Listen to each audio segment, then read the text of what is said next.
अछि गोटे शिशु को मासिक 4000 टंका हिसाब रे 18 वर्ष पूर्ण करबा पर्यंत तांको आर्थिक सहायता दिया जेबार व्यवस्था अछि जहा कि सरकार को जो शिशु सुरक्षा यूनिट की चली पूर्व समन्वित शिशु सुरक्षा योजना थिबा बेले 1 अप्रैल 2022 ठारो ताको पुनः नामित करी मिशन वात्सल्य योजना भाव नामित कर पूर्व यही सहायता राशि 2000 टंका थिला बेले एबे 1 अप्रैल 2022 ठारो ताहा मासिक 4000 हिसाब से वृद्धि करछंती और से सब विषय को देखिबा पई जे जो परामर्शदाता रहिसंती प्रमोद बगर्ती सचेतनता कार्यक्रम प्रतियोगिता अवहेला देखा जाउतला पातरंतर नीति देखा जाउतला कन्या भ्रूण हत्या देखा जाउतला शिक्षा क्षेत्र रे परिवार रे को अधिक माने गुरुत्व देला गुरुत्व कम दिया होतला हमर महान तथा यशस्वी प्रधानमंत्री नरेंद्र मोदी द्वारा 2015 मसीह आपण माने जानिछथि बेटी बचाओ बेटी पढ़ाओ गोटे योजना आरंभ करा जहा कि 10 वर्ष माने पालन करा जाई सारिछि ताकू स्मरणीय कर रखिबा पाई एवं केवल स्मरणीय नुहे तांको जो प्रेरणा रहिछि मातो अंतर नीति ता संगे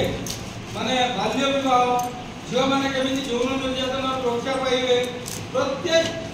क्षेत्र में झियो माने केमिति आगो को उन्नति करिवे स्वावलंबी हेबे से विषय रे हमें एटा एको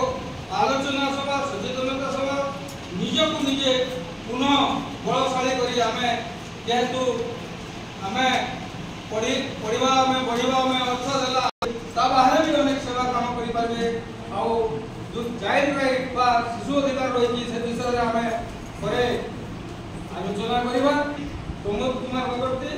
से आपण मान को जो रही आशीर्वाद स्पॉन्सरशिप ग्रीन पैसेज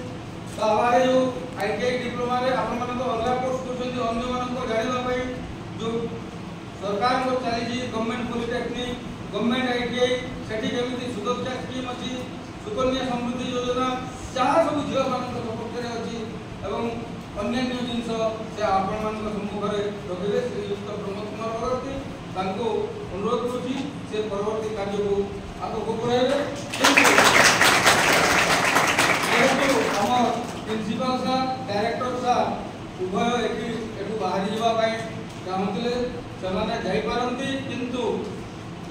आउ थरे तांको हमर ए बालेजी कॉलेज जोटा रही बालेजी ग्रुप ऑफ एजुकेशनल इंस्टीट्यूशन समस्त तरफ जिला शिशु सुरक्षा यूनिट तरफ जिला प्रशासन तरफ सर्वोपरि जो ओडिशा सरकार महिला और शिशु विकास विभाग कार्य कर माध्यम आम जो आज आमको ये सुजोग देते डायरेक्टर सार और प्रिंसिपल सार को जिला शिशु सुरक्षा यूनिट तरफ आउे साधुवाद धन्यवाद।